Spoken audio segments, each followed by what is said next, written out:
this is Sarah from Posh Pooch Designs, and today's video I'm going to show you something really fun. I've been out, I found some of the cakes. Here's the Burnett Pop, Karen cakes, and Sweet Roll. Now I haven't got the Mandela yet because it hasn't reached Colorado yet. Hopefully it will soon. But in case you can't get a cake of yarn, I've got a solution for you. I have made some of my own cakes. They're lots of fun to make, and they're the best thing ever for using up your scraps.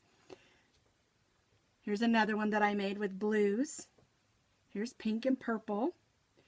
And I've been doing these for many years. When I first began doing them, I used what I call the toilet paper method. It's actually your toilet paper roll. And I would take my yarns that were left over and I wind them onto toilet paper rolls. And as I do, I try to leave the top so that you can see the different color changes. Brown to beige to light beige. And this one's purple to dark pink to light pink. And I would wind them on these.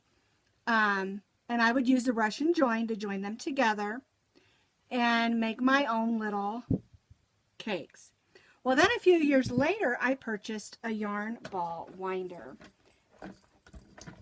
And it looks like this. Fun little contraption. And I actually love it. And I started using it to combine different colors. Let me set that down. And that was when I started making my first cakes. Now this one's a little bit loose. I've come a long way since this one. But like I said, I make my own little cakes. And I use my leftover yarns from projects to make these. Now you can make these in any worsted weight or any yarns that you want to. And I do try to keep the same weights together. If I'm doing a sport weight or a chunky or something, I try to keep the weights the same. But I like to have fun with the colors. And this is a great thing that you can do to wind on to have your own yarn cakes, because the yarns are long color changes, but they're abrupt color changes as well. And I'll also show you how to do that Russian join to make them. Now you can make your cakes on a yarn winder, or you can make them on a toilet paper roll. They both work exactly the same.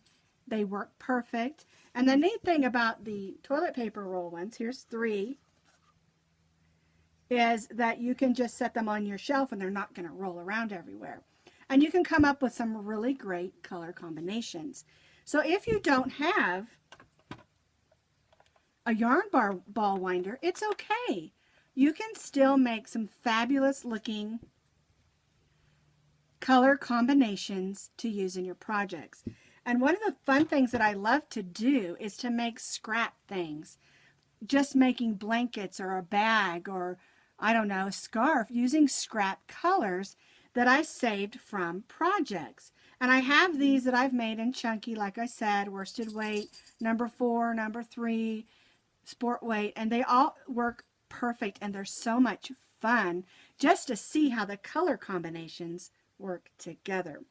So if you've got a basket or a bag full of scrap yarns, get them out and let's make some fun cakes. Now as we're making our cakes, we're changing colors, because one of the neat things about cakes is that it has long color changes, but it also changes abruptly, and that means it just goes from one color to the other quickly. And so we use a method called the Russian join. Now I do it a little bit different than what you've probably seen, and so I'm going to demonstrate what I do. I thread one end that's of the yarn from the previous color onto my needle, and then I stitch a few stitches in that yarn, usually 3, like that. I'm going to turn it this way. I stick my finger in that loop, and then I gently pull the tail of that yarn through the yarn, and I have a little loop. Then I set that loop down, and I pick up the color that I'm joining in. I thread that, and I put my needle right through that loop that I made. And then I take the yarn and I go and do the same thing. I just make 2 or 3 stitches going right through the thicknesses of that yarn. And then I gently pull that through and get the tail of that yarn out. So here's my 2 ends. And I hold the yarn and then I just gently tug on both those yarn tails. I leave them on there when I am winding my yarn. But when I go and start a project, I always cut off these extra tails. And that's how I join my yarn colors together. All right, now the first part of the video, I'm going to show you how to make a cake like this one using my hand winding yarn cake winder or yarn winder. And you can use this kind. This was given to me. It was purchased off Amazon. You can use an automatic one, one you plug in.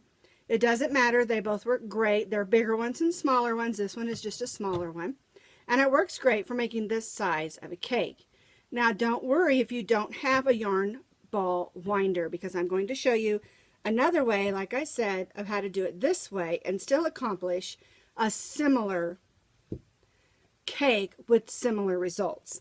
So I'm going to be using, there it is, 3 different colors. I decided I wanted to do a red, a white, and a blue. And so I'm going to be starting with my navy blue. And the way we do this is we start, of course, with our yarn. And we put this on here. Now, before we get started, have your tapestry or yarn needle handy, because you're going to need that when we join the yarns together. And I'll show you how to do that when we get to that part. Now I put my yarn through the top. I always wrap it this way. There we go. Get it started. And then I take my yarn ball and I just drop it to the ground. Because I'm on the carpet, it's fine. If you're in an area where you can do that, I'll make it a lot easier. So I'm just going to wind my yarn, and if you'll notice, I hold it right here, and I hold that yarn. I want to give it just a little bit more tension so that my yarn ball will be nice and tight. Here's one I did that I didn't do that, and my yarn is a little bit droopy and saggy, and I like them where they're just a little bit snugger, and they look neater. Both work great, but so I hold it here with my hand, and then I hold the yarn just a little bit, let it kind of slide through, because you don't want to give yourself yarn burn on your finger. And it also helps keep my yarn ball winder where it needs to be.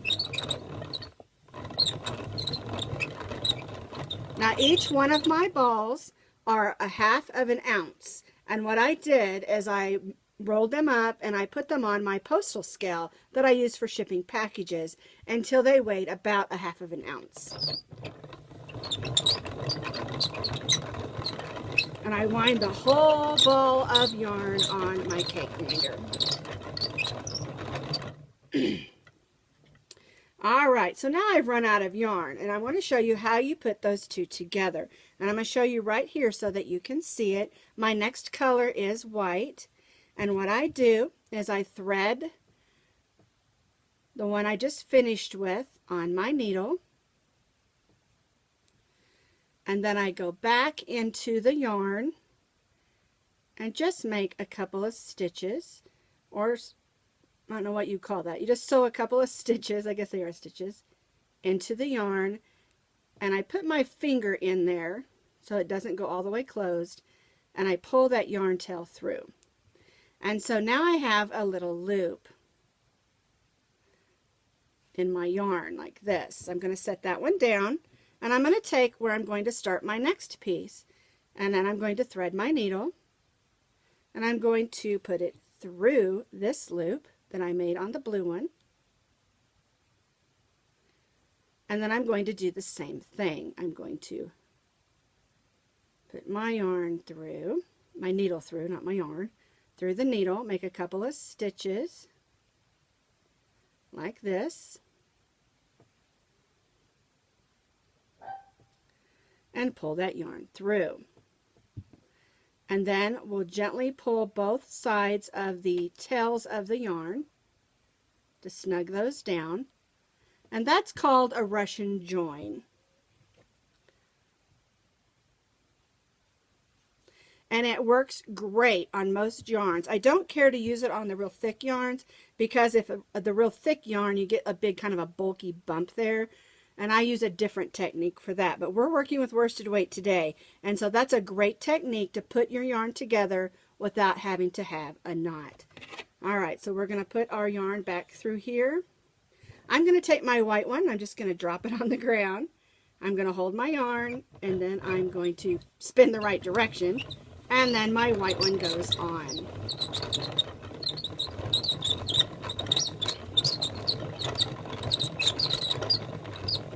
It's a little squeaky, isn't it? All right, we're almost to the bottom of the white. Here it comes. Oh, we got a little tangle in there. It happens sometimes. All righty. We can pull that just a little bit more. And now we're going to put our red one on. There we go. So we'll use that same technique. We'll thread our needle. Make a couple of stitches going through the yarn.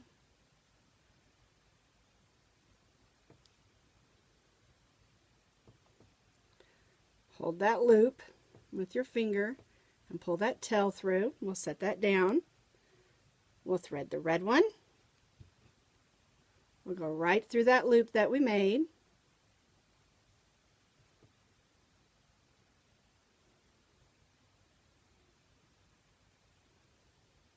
There we go. Get that red tail. And then we'll gently snug on our tails so they're nice. And once you're working with this, and this, you can cut off these long tails that we made with the Russian join. When you're working with it, to make a project, I just leave it when I'm doing a ball or a cake of yarn. I just leave it on there, and then I take it off when I go to do it for my project. All right. There we go. We're just going to drop our red yarn. Had a little snag there. All right, let's get that rolling.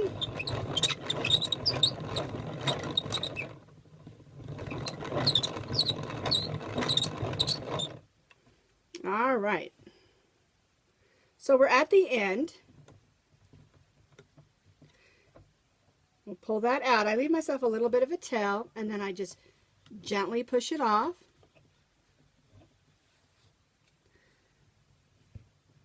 Move that around so that you can see a little bit. There's my red, white, and blue. There's the bottom. You will have one loop from where you put it on, and I just take it and stuff it right inside. And then the outside string, I just wind it around and tuck it in. Tuck that center one in, and there's my red, white, and blue cake. So what do I do to form a cake if I don't have a yarn ball winder? Well, this is what I used to do before I got my yarn ball winder. I would wind it on to my empty tissue paper rolls, or toilet paper rolls, whatever you want to call them, and I would make sure that I rolled the bottom color high, and then each color after that I did a little lower, and this lets me see what colors that I have wound on here. And I've been doing it this way, oh my goodness, 7 or 8 years, because I love to save all my leftover yarns and make them into, you know, scrap busting projects. And the way you do this is, I'm going to be using those same colors. I've got more of the same. And we are going to use the Russian join the same way we did on the cakes. I've got my knife, and I've got a toilet paper roll. We're going to begin with the navy again. So you take your piece of yarn and you put it right down through that tube until it comes out the other end. There we go. And you just hold it. You can make a little slit in here if you want to, but when I did that before, it kind of made the toilet paper roll bend in, and I didn't care for that. You can do it if you'd like to. Again, I just drop that yarn on the ground, and I put my thumb like this, and then I just start rolling. And I go all the way high, and then I just work it with my hand all the way down. So this is a great way to work some muscles too in your arms. And I started doing this years and years ago when I first started crocheting, and I didn't have any way to keep my yarns, and I got tired of chasing all those little balls around my yarn rooms or just even my living room when I was working. And I thought this was a great solution. And you're going to throw these away anyway, right? And so this is a really good solution. All right, so we've come to the end, and we're going to use that Russian join and add our yarn in together, and then we're just going to keep winding. And what I do so that I can see the color is I don't cover all the way to the top on that end, and I just work my way back up and down. And that just helps me remember, because if I make a bunch of these, I can't remember what colors I used. There we go. Just drop that on the floor again, and we'll start winding our white one. So we finished with our white yarn. We did our Russian join, and now we're going to wrap our red one on. And again, we're going to not cover the top of our color, because that way I know what colors are on this round, or this roll, I should say, not round. Drop my yarn on the floor and start rolling. And here's our beginning piece. I keep sticking that in there. So we finished with the red. We're just going to take the end of that red and just tuck it under a few of those strings so that you can find it, but it's going to stay put. And now you can set these on a shelf, in your yarn room, in a box, in a tub or something, and they're not going to roll all over the place because they're going to stay put. And that's why I liked them. Another thing that these are really great for is if you have a pegboard and you want to hang your yarns this way on those pegs, that works great too. So that's another solution for making cakes of yarn with long color changes that abruptly change. So those are a couple of fun ways that you can make your own cakes of yarn with colors that you choose. Now these are great. I love them all. This one has wool in it, and this one does not. This is the pop. This is acrylic, and of course this one's acrylic also. Turned it upside down. There you go. And what you can do with making your own cakes is you can come up with your own color combinations that you just love. For instance, there isn't one with a solid red, white, and blue out there. And so I wanted to do something fun for patriotic or 4th of July, then I would have some cakes that have red, white, and blue that I've made that I can just use with long colors and abrupt color changes. And also doing them this way is also a great way to put your colors together. And don't feel bad if you can't find some cakes out there. You can make your own. And using the Russian join is the perfect way to put them together, because you can just keep right on going right across those color changes just like you do on one of the other cakes. So I hope this was fun and informative for you, and I hope you'll try it. And like I said, if you don't have a cake winder, save your old toilet paper rolls, because this is how I did it first before I got my winder. So have some fun and come up with some cool colors.